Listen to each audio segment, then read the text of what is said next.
মাওলানা সাহেব, চোখে কালো চশমা পরেও বাইরে বেরোনোর পরিবেশ নেই বেপর্দা নারীর কারণে। আজ যুব সমাজ ধ্বংস।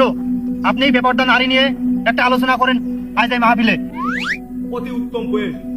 তাহলে আমরা এই বেগানা নারী, বেপর্দা নারীর বেপর্দাহীন ভাবে চলা, বেপর্দা করে চলা সম্পর্কে আমরা একটা আলোচনায় চলে যাই।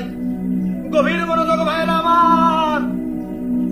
এই যে নারী জাতীয় ফেতনা ফাসাদ থেকে যদি আমরা বাঁচতে পারি, আমাদের যদি চোখের হেফাজত করতে পারি, আমাদের মনের ভিতরে যে আক্রোশ জমে থাকে নারী জাতির প্রতি, এই আক্রোশ যদি আমরা দূর করে চলতে পারি জীবন চলার পথে, এর ফলে কিন্তু আপনারা আখিরাতে উত্তম ভাবে পাবেন।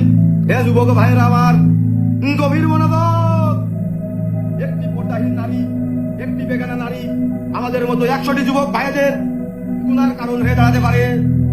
একটি পর্দাহীন নারীর দিকে যখন আমরা চোখের দৃষ্টি ফেলি, মনের আক্রোশ মনের ভিতরে থেকে ধরে রাখি, তখনই কিন্তু আমাদের আমল নামায় ওই গুনার খাতাগুলো, আমাদের গুনার হিসাবগুলো কিন্তু চোখে